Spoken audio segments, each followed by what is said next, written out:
abrir la palabra de Dios. Es lo que produce gozo y alegría. Ahorita estábamos cantando de que nos alegramos, nos gozamos. ¿Por qué nos gozamos y nos alegramos? Porque principalmente el Señor Jesucristo ha vencido. Él venció la maldad, venció el pecado y pudo llevarnos, pudo comprarnos el tiquete al cielo. Entonces, en esta mañana, hermanos, les invito que nuevamente nos ubiquemos en Eclesiastés. Estamos hablando de Eclesiastés, es un libro sapiencial, y allí pues encontramos, vamos a hablar de los contrastes de la vida, los contrastes de la vida. Y sabemos que en la vida hay mareas altas y hay mareas bajas. Amén. Así es la vida. Hay mareas altas y mareas bajas. No sé en cuál usted esté hoy. Puede que esté en las vacas gordas o en las vacas flacas. ¿Sí? Así es la vida, hermanos. Hay momentos felices, hay momentos tristes. Quizás como la familia de nuestro hermano Eliseo, que hace unos días perdió a un hijo. Quizás él todavía debe tener tristeza, ¿sí? Y hay otros hermanos que quizás tuvieron hijos, entonces están felices, están contentos. Y así es la vida, hermanos. En la vida podemos ver contrastes aquí en la vida.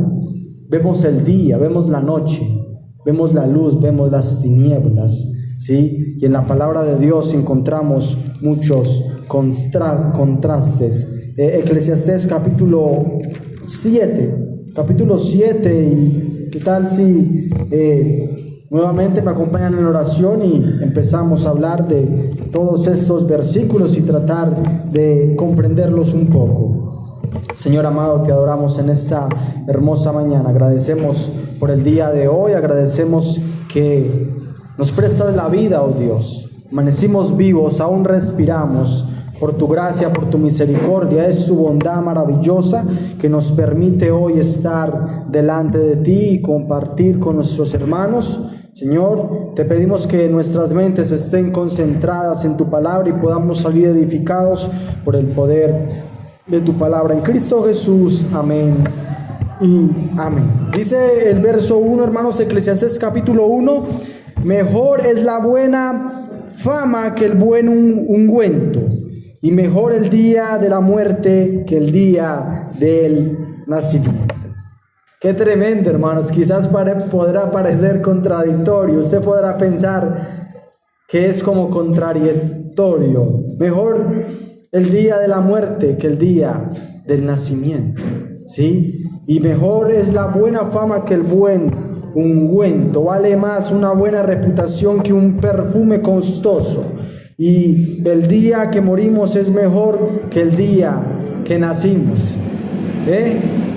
Vale más una buena reputación que un perfume costoso. Y sabemos que hay perfumes costosos de mucho dinero, ¿sí? Pero dice que más vale la buena fama. Sabemos que el testimonio cristiano es muy valioso, es muy importante. Que nosotros entendamos que como cristianos siempre nos están observando cómo usted y yo nos comportamos, cómo son nuestras actitudes frente al mundo, porque eso es de mucho valor. A través de aún de nuestras actitudes, personas del mundo pueden llegar a los pies de Cristo diciendo, yo quiero lo que usted tiene. Quizás usted mantiene con paz o mantiene alegre, ¿sí? O quizás usted es una persona muy amable, ¿sí? Entonces eso hace que las personas puedan captar la atención en usted y puedan venir a los pies del Señor Jesucristo. La Biblia dice, porque para Dios somos olor grato de Cristo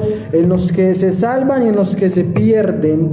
Eso dice que es olor a muerte, ¿sí? Entonces, para el Señor aún somos como un buen olor, somos como un perfume para el Señor.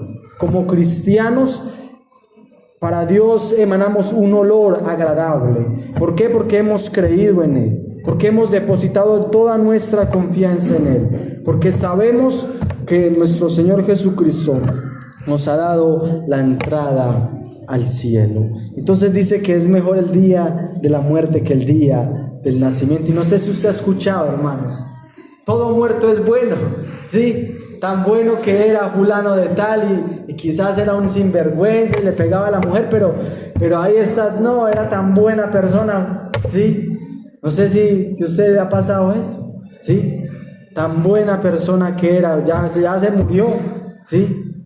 Dice que mejor es el día de la muerte que el día del nacimiento. Sabemos que para el cristiano el morir es ¿qué? Ganancia. Morir es ganancia, ¿sí? Y entonces, hermanos, sabemos que el nacimiento solo es el comienzo. Muchas veces no se sabe cómo se va a desarrollar la vida y sabemos que en la vida hay sufrimiento, hay momentos difíciles, pero cuando se muere, el creyente puede ir a un lugar maravilloso, a un lugar de descanso y de bendición. También dice en el 2, mejor es ir a la casa del luto que a la casa del banquete, porque aquello es el fin de todos los hombres, y aquel que vive lo pondrá en su corazón. Como contradictorio, ¿verdad? ¿A dónde prefiere ir usted mejor? ¿A la fiesta o a la funeraria?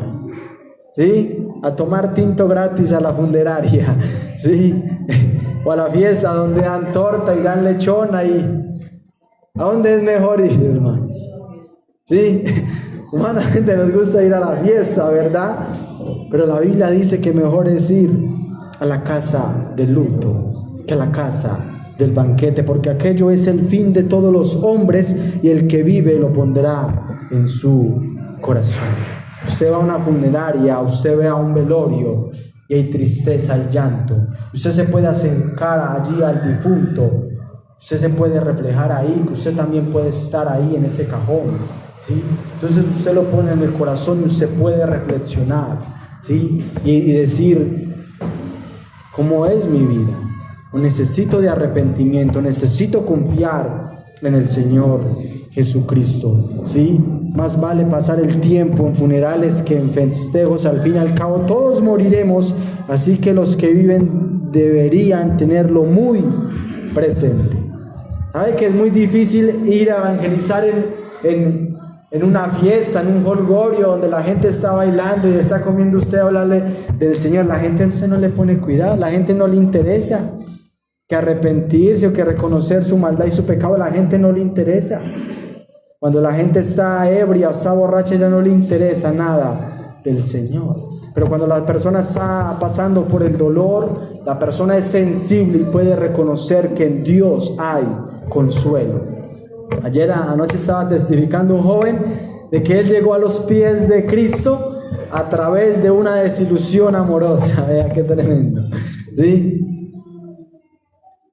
Ven que a veces el Señor utiliza cosas tristes. Ese día estábamos en un velorio de un hermano, que es un hermano anciano, se estuvo predicando el Evangelio, hermanos. Allí se predica el Evangelio y quizás familiares están muy sensibles a la voz del Señor también, ¿sí? Entonces, hermanos, allí en un funeral hay mucho impacto. Uno está impactado quizás por el llanto, la tristeza, ¿sí? Pero es una realidad que todos un día vamos a morir, ¿sí? Hace día le compartía también a un joven y le decía, no nos gusta mucho pensar en eso porque somos jóvenes, pero lo más seguro que tenemos es que la muerte. Eso es lo más seguro que tenemos y no nos gusta pensar en esto, porque es triste, porque es doloroso, pero es lo más seguro que tenemos. También dice en el versículo 3, mejor es el pesar que la risa, porque con la tristeza del rostro se enmendará el corazón. Es mejor el llanto que la risa, porque la tristeza tiende a pulirnos. Es la idea del versículo, hermanos. La tristeza tiende a pulirnos, ¿ve?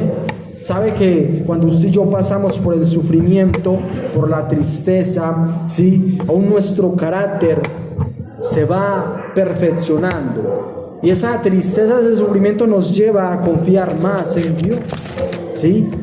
Cuando usted, hermanos, cuando usted y yo estamos bien en nuestra casa, cuando la economía está fluyendo, usted muchas veces se le olvida que Dios es el dador de las cosas, de su dinero, que Dios es el que provee el trabajo, que le da las fuerzas, la salud para ir a trabajar, ¿sí? Pero cuando estamos enfermos y estamos tirados en la cama, usted no se puede mover ni trabajar, usted dice: Dios, ayúdame, ten misericordia de mí, haz algo porque no puedo hacer nada.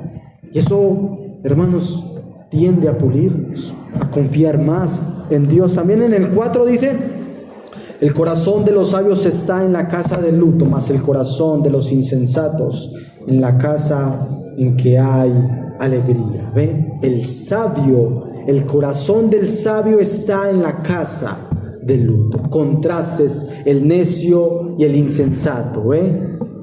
El sabio piensa mucho en la muerte, o quizás en las personas que tienen dolor, ¿sí? Mientras que el necio solo piensa en divertirse, solo en divertirse, ¿sí?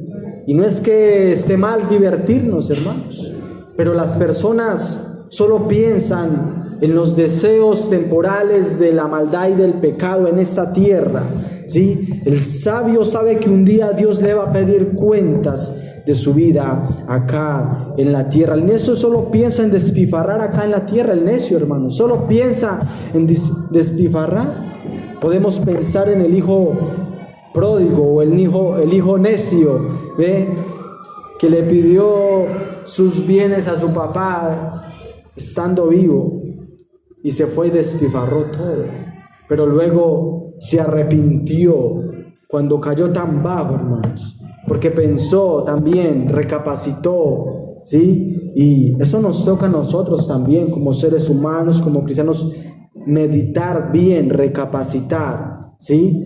También dice en el versículo 5: mejor es oír la reprensión del sabio que la canción de los necios. Es mejor ser criticado por un sabio que alabado por un necio. ¿Por qué será? ¿Por qué podrá pensar usted que es mejor ser criticado por un sabio que ser alabado por un necio, hermanos? ¿Sabe? Ya el sabio siempre va a decir la verdad, si aún sea algo negativo.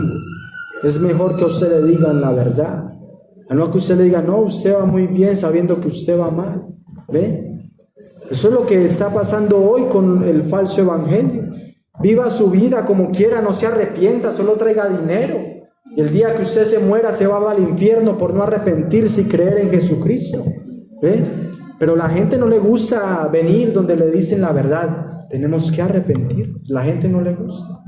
¿Ve? La gente solo se ve esas supuestamente llamadas iglesias de la prosperidad, hermanos. Eso no le cabe un alma más.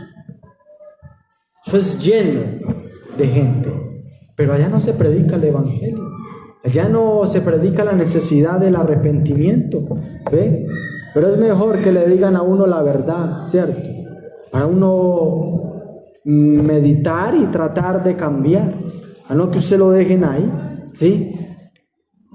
Y también dice en el 6: porque la risa del necio es como el estrépito de los espinos debajo de la olla, y también esto es vanidad. La risa de los necios se apaga enseguida.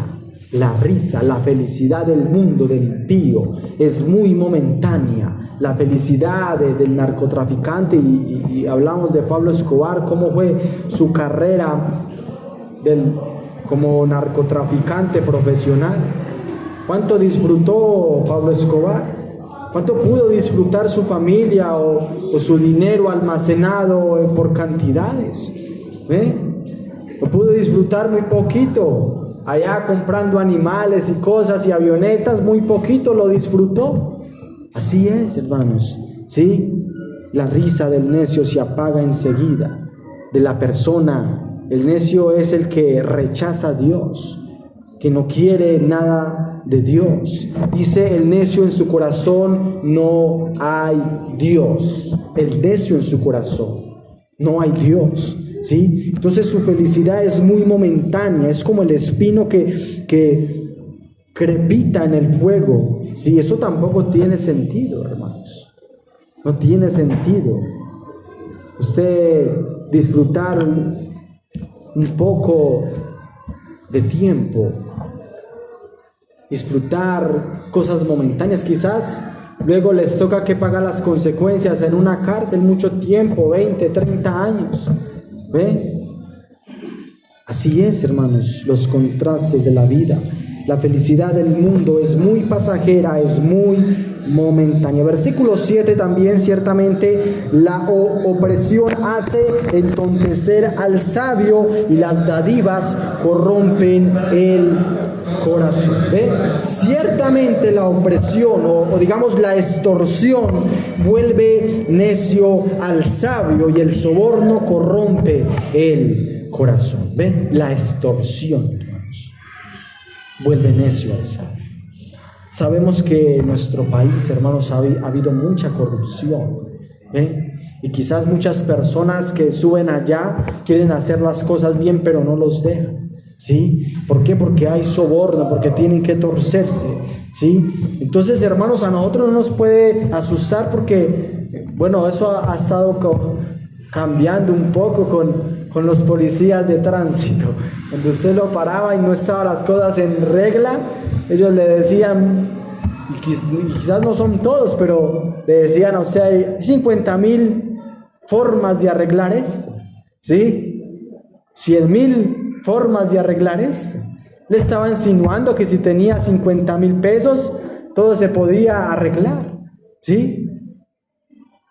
Y el soborno, hermanos, tuerce, ¿cierto? Tuerce la justicia, ¿sí? Y el Señor habló de eso. Entonces Jesús llamando dijo, sabéis que los gobernantes de las naciones se enseñorean de ellas, y los que son grandes ejercen sobre ellas potestad. Mas entre vosotros no será así, sino que el que quiera hacerse grande entre vosotros será vuestro servidor, el que quiere ser primero entre vosotros será vuestro siervo. En el reino de Dios es diferente como en el mundo, hermanos. Aquí nosotros no nos dejamos sobornar por dinero, ¿sí? El predicador no puede cambiar el mensaje por dinero, ¿sí? El predicador no puede predicar por dinero, ¿sí? Y sabemos que se necesita sustento, pero eso pasa mucho, hermanos, en las iglesias, ¿sí? Se le paga a alguien, pero él tiene que predicar lo que se le establece, no quizá lo que Dios quiera que se predique. En el mundo es así, los gobernantes quieren hacer lo que se le da la gana y roban y tuercen las cosas, pero un día Dios les va a pedir cuentas, ¿sí? Entonces también dicen el 8, mejor es el fin del negocio que su principio, mejor es el sufrido de espíritu que el altivo de espíritu. Más vale terminar algo que empezar, más vale la paciencia que el orgullo, ¿sí? ¿Por qué vale más terminar? Hermanos, a veces empezar las cosas es difícil, ¿cierto? ¿Sí? Eso le digo yo a mi hermano, empezar siempre es muy difícil. Siempre el principio es difícil. Todo en la vida, todo el principio es difícil, O si no, acuérdese, los que están casados acá, ¿cómo fue el principio del matrimonio? ¿Será que todo era solo luna de miel? ¿Sí? ¿Cómo va pasando el primer, el segundo, el tercer año? ¿Sí? El adaptamiento. Todo al principio es difícil. ¿Pero qué? Pero se puede escuchar, bueno, nuestro hermano está acá, Juan Ricardo, su matrimonio, ¿cierto? Ya quizás es muy estable, muy feliz porque buscan del Señor, ¿cierto? Gloria a Dios, ¿sí? Y así es, hermanos, el tiempo va a pasar y todo puede ir mejorando. Aún el final del cristiano es mejor, el final del cristiano que el inicio, aún en nuestra vida espiritual. Sí, quizás en nuestra vida espiritual no empezamos también, pero ¿cómo vamos a terminar en nuestra vida espiritual? Mejor es el fin del negocio que su principio. Más vale la paciencia que el orgullo, ¿sí? Es más importante cómo vamos a terminar que cómo ha empezado las cosas, ¿sí? Entonces, hermanos, también dice en el versículo 9, en el versículo Eclesiastés 7:9, no te apresures en tu espíritu a enojarte, porque el enojo reposa en el seno de los necios. los contrastes de la vida, ¿ven? La paciencia, y ahora, hermanos, lo que es el apresuramiento, el enojo, ¿ven? Sabemos que por el enojo, hermanos, personas han cometido locuras por apresurarse, hermanos. Eso uno lo tiene que aprender. Eso uno lo tiene que aprender a las buenas o a las malas, porque, hermano, ¿cuántos lo han tenido que aprender en la cárcel? A no enojarse con tanta rapidez. Controla tu carácter, porque el enojo es el distintivo de los necios. ¿Ve? Nuestro carácter, hermanos. Es mejor muchas veces tragarnos la candela para adentro. Sí, es mejor, hermanos. Pero es algo muy difícil también. Pero es mejor tomar aire y decir, no quiero responder. Controla tu carácter, porque el enojo es el distintivo de los necios. En un momento de rabia, hermanos, las personas han cometido locuras. Y luego lamentarnos, arrepentirnos. ¿Por qué lo dije? Mejor me hubiera quedado callado. Y nos pasa a nosotros. Versículo 10 también: nunca digas cuál es la causa de que los tiempos pasados fueron mejores que estos, porque nunca de esto preguntarás con sabiduría. La idea del versículo es que no añores viejos tiempos, no es nada sabio. ¿Será que usted puede añorear o desear tiempos pasados, cuando había otro gobierno, cuando había prosperidad? Sí, y humanamente lo podemos desear. Tan bueno que vivíamos antes, ¿sí? O tan feliz que yo era antes. Y deseamos tiempos pasados también, pero nos dice que no deseemos eso, hermanos. Muchas veces queremos desear, no sé, la vida pasada, cuando no teníamos al Señor Jesucristo. Para el cristiano eso no es nada sabio, usted desear su vida en el mundo. Tan feliz cuando yo era esto y yo era lo otro, y me emborrachaba y hacía eso. Eso no tiene sentido, porque realmente sabemos que eso es hueco, es vano y es pasajero y es momentáneo, ¿sí? Y también dice en el 11: buena es la ciencia con herencia y provechosa para los que ven el sol. La sabiduría es aún mejor cuando hay un resultado, digamos, queda una ganancia. Ambas cosas son de beneficio a lo largo de la vida. Aún cuando uno tiene dinero, también es la idea del versículo, ambas cosas son de beneficio a lo largo de la vida. El conocimiento, hermanos, ¿sí?, es importante. También es importante estudiar. Aquí hay jóvenes, es importante estudiar, ¿sí? Ahora uno, cuando va pasando el tiempo, se da cuenta cuán importante es uno haber estudiado, ¿sí? Yo tristemente solo tengo el bachillerato. Bueno, realmente el bachillerato hoy en día no sirve para mucho. Para un trabajo normal, cuando usted consigue un trabajo, un operario, lo exigen aún, ¿sí? Pero usted quiere tener un buen empleo, tiene que estudiar, tiene que ir al SENA, tiene que hacer algo. El SENA es gratis, hermanos. A veces nos da pereza, ¿sí? Pero nos toca que esforzarnos, pero es bueno. Eso es lo que está diciendo la Biblia: estudiar, adquirir un conocimiento en algo es bueno, porque eso le puede ayudar a usted en su vida, digamos, profesional o también familiar, económica, porque usted puede generar un poco más de ingresos también, ¿sí? Por eso es muy importante. La sabiduría y el dinero abren casi todas las puertas, pero solo la sabiduría puede salvar la vida. Eso es lo más importante, hermanos, la sabiduría. ¿Cuál es el principio de la sabiduría? Proverbios 1:7: el principio de la sabiduría es el temor de Jehová. Los insensatos desprecian la sabiduría y la enseñanza. El insensato no reconoce a Dios. El joven tiene que reconocer: quiero esta carrera para honrar a Dios, para ser útil a la sociedad. En este trabajo yo quiero glorificar a Dios, hermanos. También dice, mira en el versículo El 12 también, ¿cierto? Estuve parafraseando porque escudo es la ciencia y escudo el dinero, mas la sabiduría excede que da vida a sus poseedores. La sabiduría y el dinero abren casi todas las puertas, pero solo la sabiduría puede salvar la vida. En el versículo 13 también, versículo 13, dice que mira la obra de Dios, porque ¿quién podrá enderezar lo que Él torció? Mira la obra de Dios. Nos invita, hermanos, a mirar la obra de Dios, a aceptar el modo en que Dios hace las cosas, porque ¿quién podrá enderezar lo que Él torció? ¿Qué le pasó a Jonás? Dios tenía una obra y Dios estaba llamando a Jonás a que viera la obra, que él quería traer arrepentimiento al pueblo de Nínive. Pero Jonás quiso torcer la obra de Dios. ¿Quién podrá torcer lo que Dios ha enderezado? Nadie. Y por eso nos invita a aceptar la voluntad de Dios. Debemos aceptar los designios de Dios, aún cosas negativas, hermanos. A veces no aceptamos lo que Dios permite en nuestra vida, ¿sí?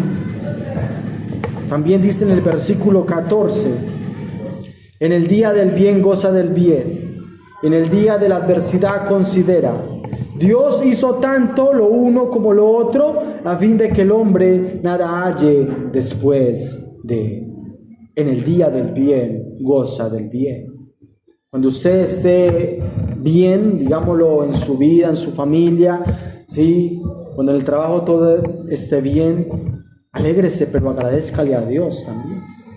Pero cuando las cosas no vayan tan bien, también agradézcale a Dios, ¿sí? En el día de la adversidad considera, porque Dios hizo tanto lo uno como lo otro, a fin de que el hombre nada halle después de él. Disfruta de la prosperidad mientras puedas, pero cuando lleguen los tiempos difíciles, reconoce que ambas cosas provienen de Dios. Recuerda que nada es seguro en esta vida. No es nada seguro en esta vida. Usted puede estar muy bien en su casa, en su familia, pero en cualquier momento se puede disipar, se puede ir. Esa es la preocupación de los ricos en este momento, en este país, que su riqueza se puede esfumar en cualquier momento, que el gobierno le puede coger su dinero acumulado y lo puede invertir en otras cosas.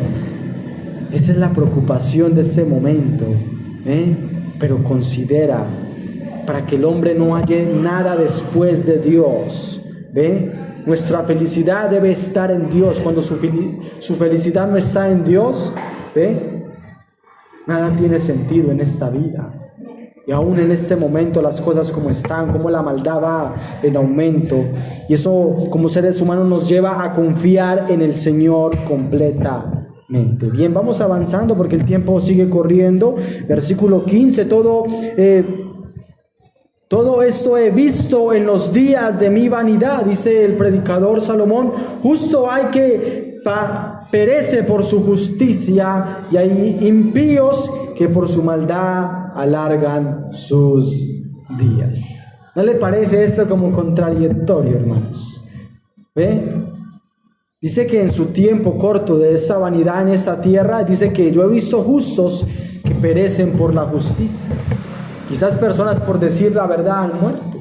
¿Cuántos predicadores fueron asesinados por predicar el evangelio, por traer la justicia? Ahora hay impíos, que muchas veces por hacer cosas torcidas alargan su vida, por hacer torcidos.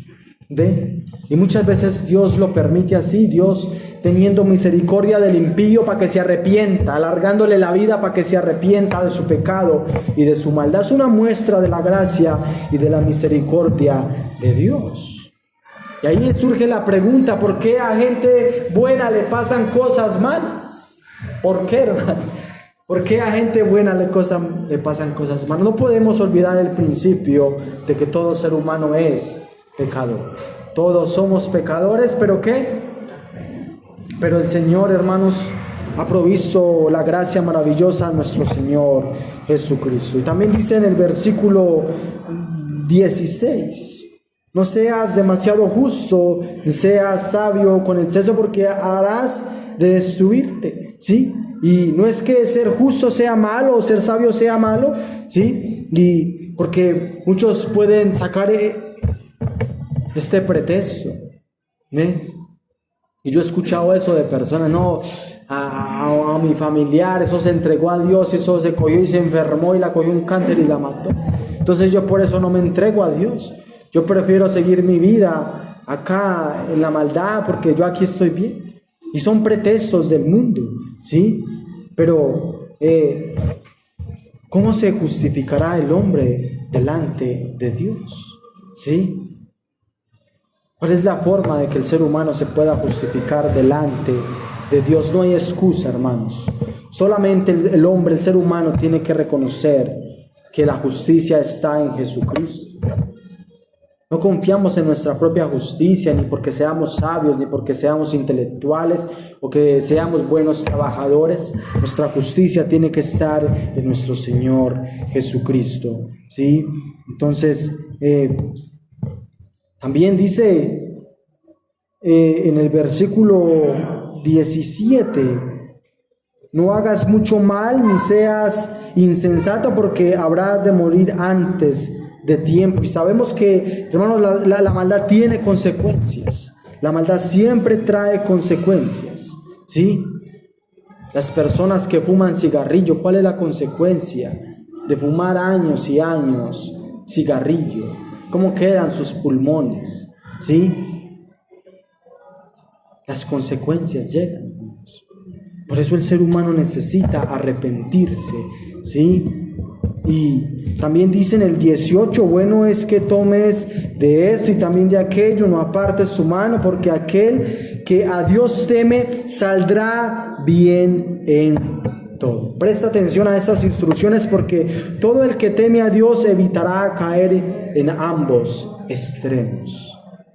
La gracia y la misericordia de Dios, Dios estará ahí para guardarnos, hermanos. Y sabemos que en la vida todo tiene que haber un balance, hermanos. La vida, aún del cristiano, todo tiene que ser un balance. Es un principio de sabiduría.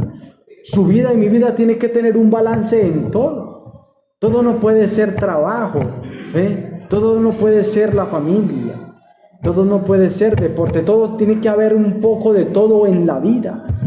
Aún eso es lo que quiere el Señor, que vivamos una vida balanceada. Versículo también 19: la sabiduría fortalece al sabio más que 10 poderosos que hayan en una ciudad. Un sabio es más fuerte que 10 ciudadanos prominentes de una ciudad. La sabiduría, hermanos, nos hace fuertes. En el temor de Jehová está la fuerte confianza. Ahí es donde nosotros nos volvemos fuertes, hermanos, cuando realmente confiamos y depositamos toda nuestra confianza en el Señor, ¿sí? La sabiduría fortalece al sabio. Y hoy, hermanos, hay muchas personas, digamos, se llaman influencers. Personas, hermanos, que están influenciando a la gente con bobadas, con tonterías, con cosas sin sentido, ¿sí? Y eso, hermanos, no tiene sentido. Pero nosotros conocemos la verdadera sabiduría que proviene de Dios, la sabiduría que viene de lo alto, ¿sí? Y la verdadera sabiduría es reconocer a Dios en todos nuestros aspectos de la vida. Esa es la sabiduría. Cuando usted emprende algo, usted dice: Señor, encomiendo esto a ti, ayúdanos o muestras, danos dirección, eso y lo otro, todos los días, ¿sí? Si el Señor quiere y lo permite, como dice la palabra, los que decimos mañana iremos, ganaremos, traficaremos, en lugar de decir: si el Señor quiere, haremos esto y aquello. Ese es un principio de sabiduría, siempre reconocer a Dios en todos nuestros caminos. Y versículo 20 también: ciertamente no hay hombre justo en la tierra que haga el bien y nunca peque. La realidad de la condición humana. No hay hombre justo en la tierra que haga el bien y nunca peque. Romanos 3:23: por cuanto todos pecaron, están destituidos de la gloria de Dios. ¿Sí? Por cuanto como el pecado entró en el mundo por un hombre, y el pecado, la muerte, así la muerte pasó a los hombres, por cuanto todos pecaron. Por un solo hombre, por Adán entró la maldad, entró el pecado a la humanidad, y somos herederos de la maldad y de la pecaminosidad. Pero también la Biblia dice que Jesucristo es el Adán postrero. Jesucristo, hermanos, fue el único hombre que no pecó acá en la tierra. Todo ser humano mortal ha fallado, ha caído. Pero que el único que no cometió pecado, ¿cómo se llama? Jesucristo, nuestro Salvador. Nunca hubo algo que en Él le recalcaran o le tacharan, porque Él es Dios. Y por eso, por su justicia ha sido trasplantada a nosotros. Por eso nosotros somos declarados justos, porque la justicia de Él es traspasada a nosotros, caídos, pecaminosos. Es lo maravilloso del Evangelio, que Dios me perdona a mí y me declara a mí justo.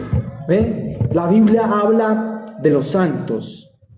Toda persona que ha creído en Jesucristo es un santo, y usted y yo podemos decir: yo santo, con esos pensamientos, con esas actitudes que yo tengo, y santo, y la palabra me declara santo. Santo en proceso. Posicionalmente todo cristiano es santo, pero necesitamos una santificación progresiva todos los días, todos los días. Tenemos que mejorar todos los días, todos los días. La senda del justo es como la luz de la aurora, que va en aumento hasta que el día es perfecto. Así es la vida, así tiene que ser la vida del cristiano, ir en un mejoramiento constante.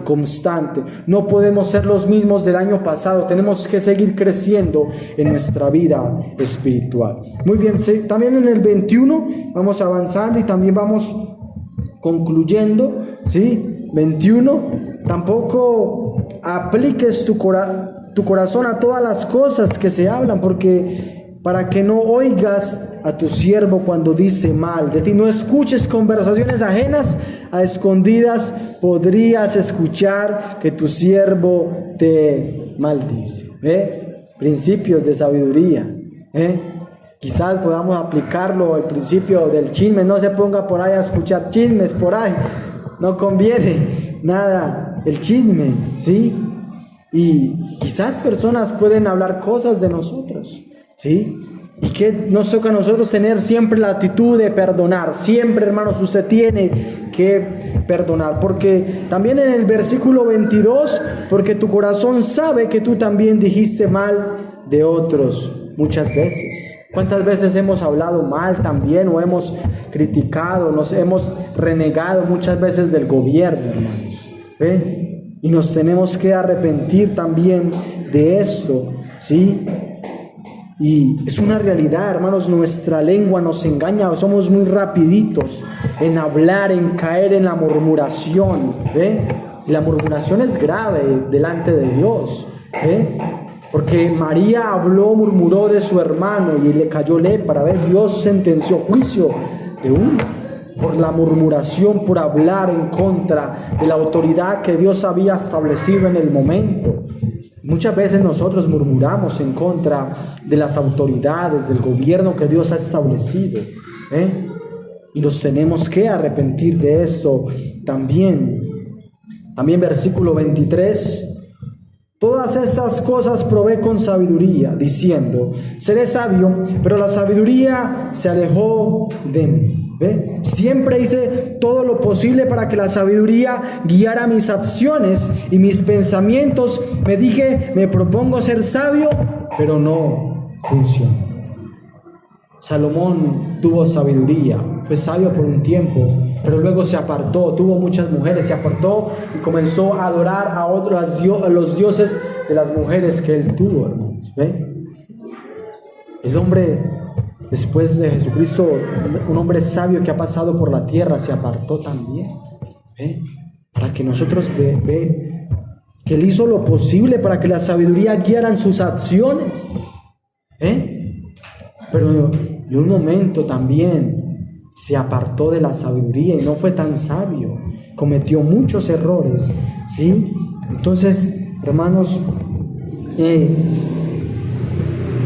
hay un contraste entre la sabiduría humana y la sabiduría de Dios.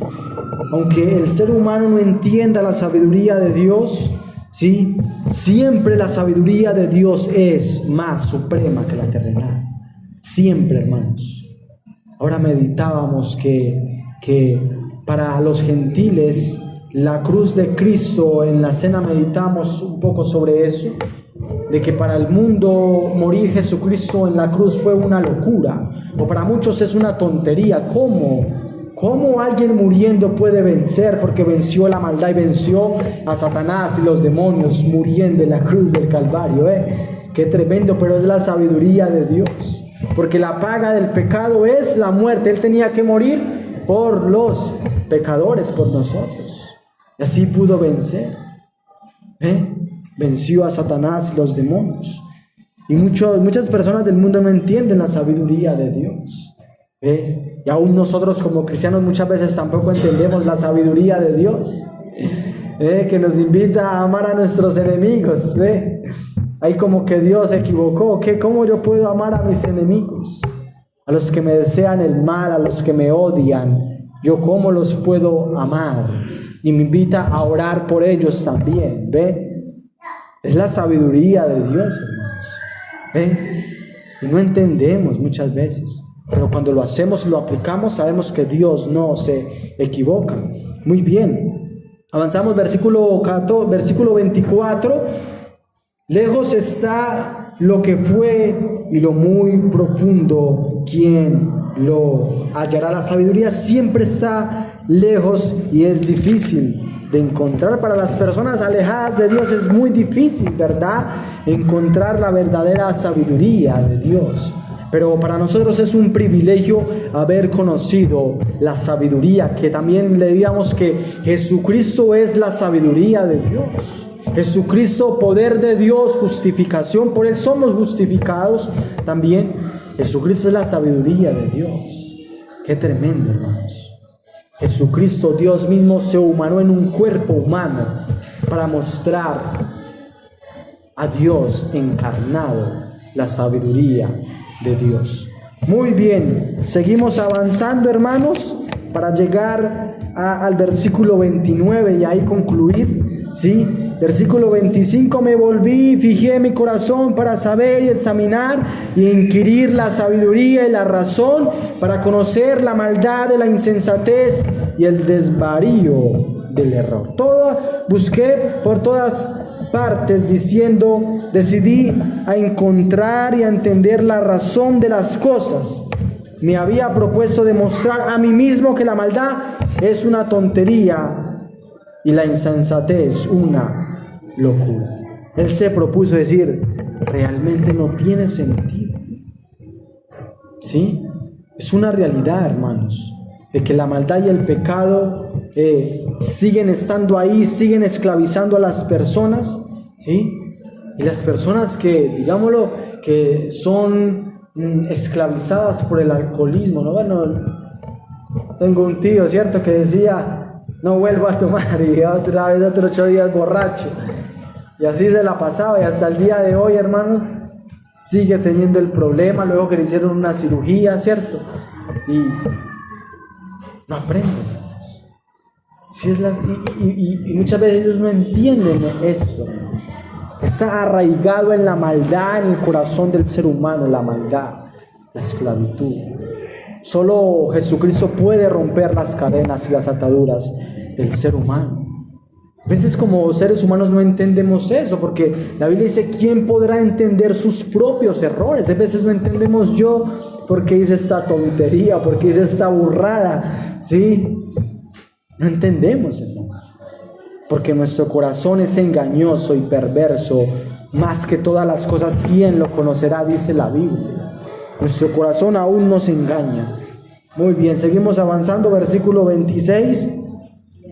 Y he hallado más amarga que la muerte a la mujer cuyo corazón es lazos y redes, sus manos ligaduras. El que agrada a Dios escapará de ella, mas el pecador quedará en ella preso.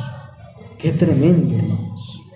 He hallado más amarga que la muerte la mujer cuyos lazos y redes son sus manos. ¿Sí?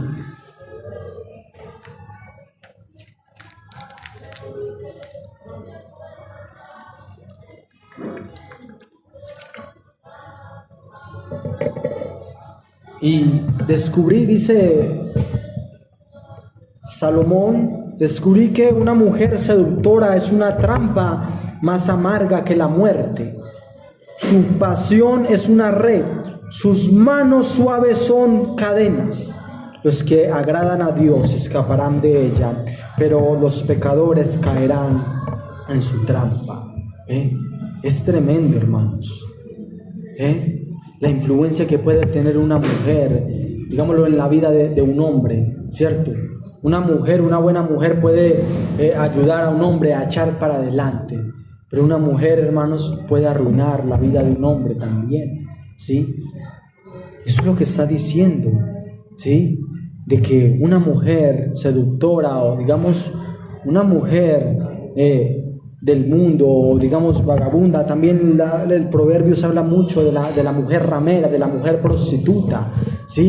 Eso dice Eclesiastés, que dice que vi entre los simples, consideré entre los jóvenes a un hombre falto de entendimiento, el cual pasaba por las calles junto a la esquina e iba caminando a la casa de ella a la tarde del día, cuando ya oscurecía, en la oscuridad y en las tinieblas de la noche, cuando he aquí una mujer le sale al encuentro con atavío de ramera, astuta de corazón, alborotadora y rencillosa. Sus pies no pueden estar en casa, unas veces está en las calles, otras veces en las plazas, acechando por todas las esquinas. Se le asió de él, le besó con semblante descarado, le dijo: sacrificio de paz había prometido, hoy he pagado mis votos. Por tanto he salido a encontrarte, buscando diligentemente tu rostro, y te he hallado, he adornado mi cama con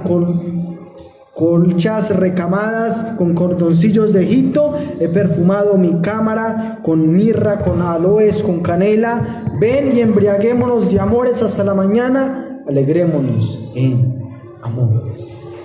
Dice que ese joven cayó, ¿sí?, en las manos de esa mujer. Dice que lo asió y lo besó y lo engañó y lo sedujo. Fue atrapado. Hay hombres que han caído en las trampas de mujeres y luego ellos lo dejan y no pueden superar esto. Y muchos se suicidan también, hermanos, por una mujer, por un despecho. Sabemos que eso es triste y doloroso. Muchas personas que han intentado tirarse del viaducto, ha pasado muchas veces después de la ruptura, quizás de una relación. Es triste también, ¿sí? Pero dice que el que agrada a Dios, el que reconoce a Dios, puede escapar de él, ¿sí? Que Dios le puede mostrar, le puede dar dirección para que tome una buena decisión, ¿sí? Eso nos pasa a los jóvenes, aún jóvenes que estamos solteros, no nos hemos casado, y ¿cierto? Tenemos que tener cuidado de que hay jóvenes que se han casado con mujeres del mundo, ¿sí? Que ella vino 3 veces a la iglesia, no, ya es cristiana, ¿sí? Y luego se da cuenta de que no era cristiana, y luego ya se casó para toda la vida y tiene que sufrir las consecuencias, ¿sí? Muy bien, hermanos, vamos avanzando y concluyendo. Versículo 27. He aquí que esto he hallado, dice el predicador, pensando las cosas una por una, para hallar la razón. Llegué a la siguiente conclusión, dice el maestro: la descubrí después de analizar la cuestión desde todos los ángulos posibles. ¿Sí? Versículo 28. Lo que aún busca mi alma y no lo encontraba. Un hombre entre 1000 he hallado, pero mujer entre todas nunca hallé. Aunque lo investigué una y otra vez, veo que aún no encuentro lo que buscaba. Hay un solo hombre virtuoso entre 1000, pero ni una sola mujer. Un versículo como difícil una hermana me preguntó sobre este versículo, versículo como difícil de entender, de interpretar, ¿sí? Y sabemos, hermanos, que digámoslo, la mujer es un poco compleja, ¿verdad? ¿Sí? Las mujeres son difíciles. Y esta semana decía una compañera que mujer que no joda es hombre. Decía que mujer que no joda es hombre. Sí, sí, que toda mujer jode. Pero la mujer de Dios tiene sus virtudes, ¿verdad?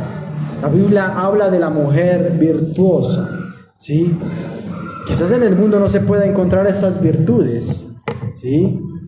Y hay hombres virtuosos, pero también hay hombres que no tienen virtudes, ¿sí? Pero dice que yo estuve buscando eso y eso, y fue difícil de encontrarlo. Versículo 29, he aquí solamente he hallado esto, que Dios hizo al hombre recto, pero ellos buscaron muchas perversiones.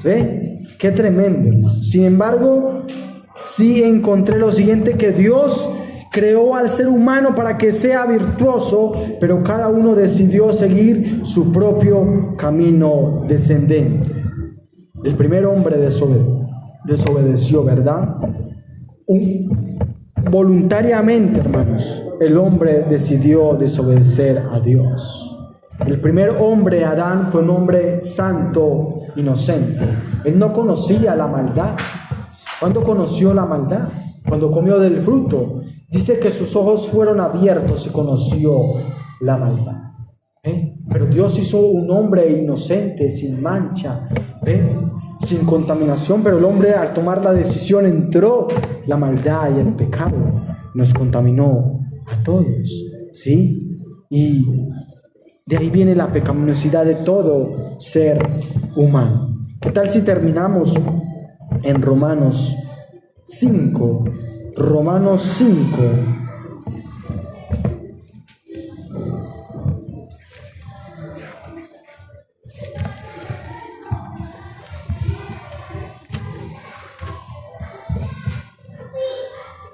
También nos estuvimos hablando en la cena del resultado de la fe.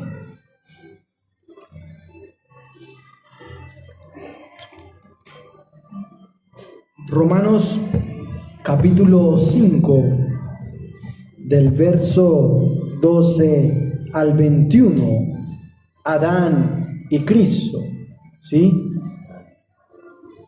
Adán y Cristo. Romanos 5, 12 al 21. Por tanto, como el pecado entró en el mundo por un hombre, y así por el pecado la muerte, así la muerte pasó a todos los hombres, por cuanto todos pecaron, pues antes de la ley había pecado en el mundo, pero donde no hay ley no se inculpa de pecado. No obstante, reinó la muerte desde Adán hasta Moisés, aún en los que no pecaron, a la manera de la transgresión de Adán, el cual es figura del que había de venir. Pero el don no fue como la transgresión, porque si por la transgresión de aquel uno murieron los muchos, abundaron mucho más para los muchos la gracia y el don de Dios por la gracia de un hombre, Jesucristo. Y con el don no sucede como en el caso de aquel uno que pecó, Porque ciertamente el juicio vino a causa de un solo pecado para condenación, pero el don vino a causa de muchas transgresiones para justificación.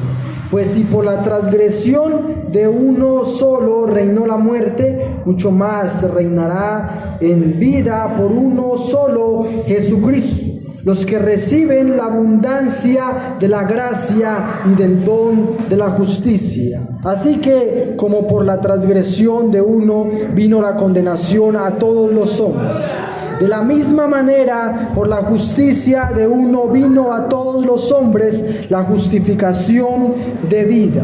Porque así como por la desobediencia de un hombre los muchos fueron constituidos pecadores, así también por la obediencia de uno los muchos serán constituidos justos. Pero la ley se introdujo para que el pecado abundase. Mas cuando el pecado abundó, sobreabundó la gracia, para que así como el pecado reinó para muerte, así también la gracia reine por la justicia para vida eterna mediante Jesucristo Señor nuestro.